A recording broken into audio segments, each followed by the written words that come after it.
Breaking news. భారతదేశ రహస్య సమాచారాన్ని పాకిస్తాన్కి చేరవేస్తున్న ఏఎస్ఐని అదుపులోకి తీసుకున్న తర్వాత ఎన్ఐ అధికారులు సిఆర్పిఎఫ్ ఏఎస్ఐ మోతీరామ్ జాట్ను అదుపులోకి తీసుకుని విచారిస్తూ ఉంటే చాలా కీలక విషయాలు, భయాందోళన గొలిపే విషయాలు బయటకు వస్తున్నాయి. ఇప్పుడు మీరు ఆర్టీవీ స్క్రీన్ పైన చూస్తూ ఉన్నారు. కొంతమందిని దేవేంద్ర సింగ్, అలాగే కొంతమంది ఐఎస్ఐ పర్సన్స్ కూడా మీరు చూస్తూ ఉన్నారు. మోతీరామ్ జాట్ సిఆర్పిఎఫ్ లో ఏఎస్ఐగా పనిచేస్తూ ఉన్నాడు. అతన్ని విచారించేటప్పుడు ఎన్ఐ అధికారులకు చాలా కీలక విషయాలు చెప్తున్నాడు. ఒక ప్రముఖ టీవీ ఛానల్ జర్నలిస్ట్ పేరిట మోతీరామ్తో ఒక మహిళ పరిచయం చేసుకుంది. ఆ మహిళ తనను తాను పాకిస్తాన్కు చెందిన ఒక న్యూస్ రిపోర్టర్గా పరిచయం చేసుకుంది. ఆ మహిళ చెప్పే మాటలు విని మోతీరామ్ చాలా రహస్య సమాచారాన్ని ఆ మహిళకు అప్పగించినట్టుగా తెలుస్తోంది.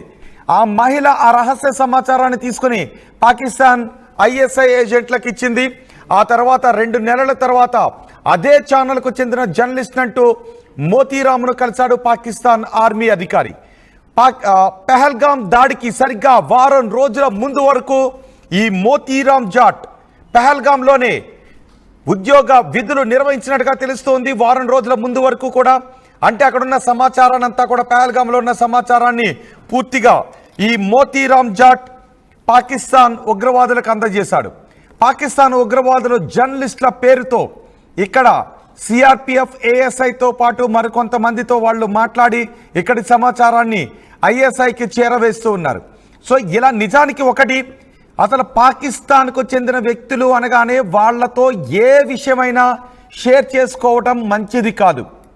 ఇక్కడ పాకిస్తాన్ జర్నలిస్ట్ అని చెప్పినప్పుడు అలాంటి పాకిస్తాన్కి చెందిన టీవీ ఛానల్ జర్నలిస్టులు ఎవరైనా వస్తే వాళ్ళని ఎంత దూరంగా ఉంచితే అంత మంచిది. ఎందుకంటే అక్కడ పాకిస్తాన్ జర్నలిస్టులు ఉగ్రవాదులకు పెద్ద తేడా లేదు అని అనిపిస్తుంది.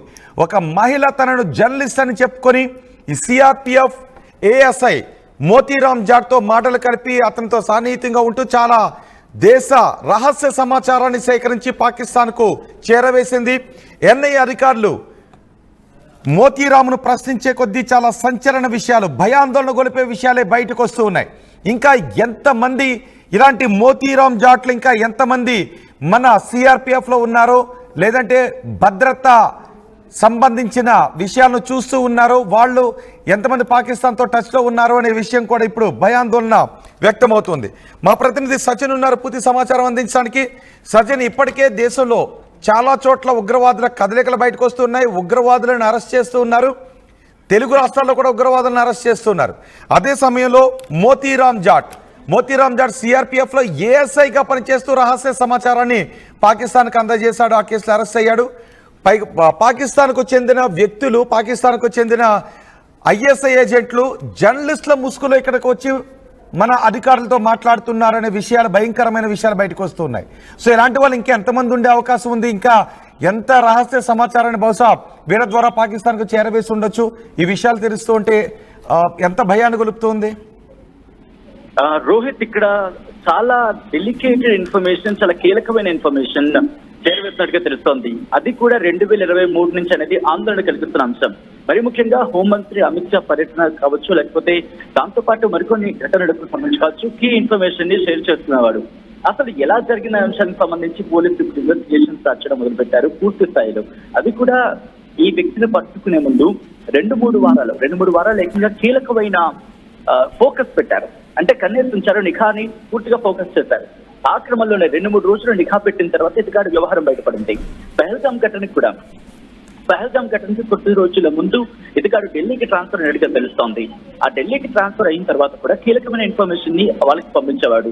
ఇది ఎలా జరిగిందంటే కనుక, ముందుగా ఒక మహిళ, ఇది హనీ ట్రాప్ అనుకోవచ్చు, లేకపోతే ఇంకా వాట్ ఎవర్ నియమిస్తుంది, ఆ పేరు ఏదైనా కావచ్చు, హనీ ట్రాప్ కావచ్చు, లేకపోతే ఇంకేదైనా, ఒక జర్నలిస్ట్ గా దట్టు నేషనల్ మీడియాలో ఒక రినౌన్డ్ ఛానల్ పేరుతో, ఒక రినౌన్ ప్లాట్ఫామ్ పేరుతో పరిచయం ఏర్పరచుకున్న తర్వాత మాట కలిపిన తర్వాత ఇన్ఫర్మేషన్ కి సంబంధించి తెలుసుకునే ప్రయత్నం చేస్తుంది. ఆ తర్వాత అక్కడి నుంచి కొద్ది మొత్తంలో డబ్బులు ఇవ్వడం మొదలుపెట్టారు. దాదాపు 3,000 లేకపోతే 3,500 అలా డబ్బులు ఇవ్వడం మొదలుపెట్టారు. ఎప్పుడైతే ఈ మహిళ ఈ వ్యక్తితో ఇన్ఫర్మేషన్ షేర్ చేసుకోవడం ప్రారంభించిందో అప్పుడు పాకిస్తాన్ కి సంబంధించిన అధికారులుగా తెలుస్తోంది. వీళ్ళంతా కూడా పాకిస్తాన్ అధికారులే. మనం మీకు గుర్తుంటే కనుక రీసెంట్ గా ఇద్దరు అధికారులు మనం పంపించేస్తాం పాకిస్తాన్ కి.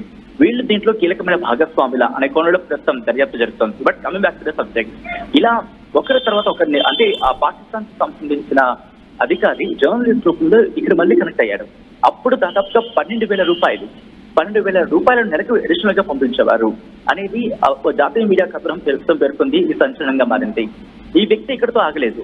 ఎప్పుడైతే ఈ ఘటన తెలిసిందో బహుశా ట్రాన్స్ఫర్ కి సంబంధించి అదే జరుగుతుంది.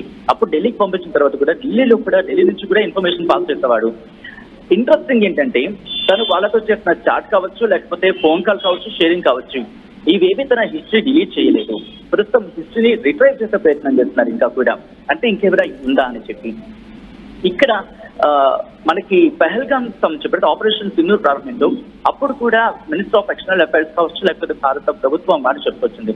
జర్నలిస్టుల ముసుగులు పాకిస్తాన్ ఉగ్రవాదులు కావచ్చు, లేకపోతే పాకిస్తాన్ స్లీపర్ సెల్స్ కావచ్చు, పాకిస్తాన్ సంబంధించిన ఈ అధికారులు కావచ్చు, వీళ్ళు వచ్చే ప్రయత్నం చేస్తామని ఇన్ఫర్మేషన్ లాగే ప్రయత్నం చేస్తున్నారని చెప్పి వీళ్ళు బహుశా అప్పటి నుంచే దీని మీద నిఘా పెట్టి ఉంటారు. ఆపరేషన్ సింధూర్లో ఎంగేజ్ కారణంగా విషయం బయటకి పొక్కుపోయి ఉండొచ్చు.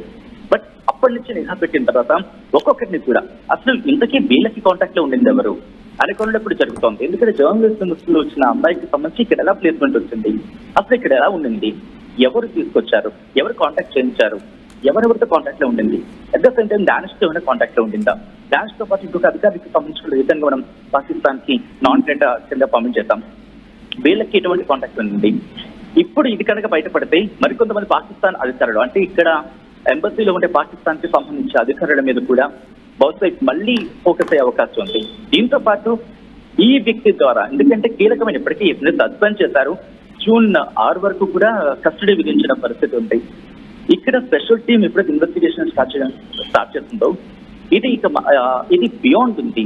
అంటే నేషనల్ ఇన్వెస్టిగేషన్ ఏజెన్సీ దర్యాప్తు చేయాల్సిన అవసరం ఉంది అని చెప్పి అర్థమైంది.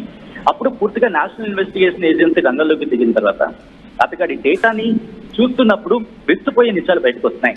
క్లాసిఫైడ్ డాక్యుమెంట్స్ అనే పేరు ఇక్కడ ప్రస్తావనకు వస్తోంది. అంటే చాలా కీలకమైన డేటా.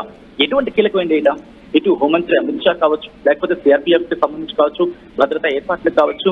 ఇంకా ఇంట్రెస్టింగ్ గా చెప్పాలంటే రోహిత్, ఈ పహల్గామ్ ఘటన తర్వాత దాదాపుగా 50 లొకేషన్స్ లో సెక్యూరిటీ ఎలా ఉంది అనేది ఈ వ్యక్తి అటు పాకిస్తాన్ కి సంబంధించి పంపించాడనేది ప్రస్తుతం చర్చనీయాంశంగా మారిందంటే అర్థం చేసుకోవచ్చు.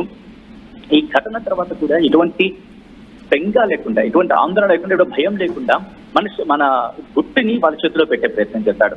ఇలాంటి దుర్మార్గుల్ని ప్రస్తుతం పట్టుకునే ప్రయత్నంలో ఉంది ఎన్ఐఏ. ఇలా ఒకటి కాదు, రెండు కాదు.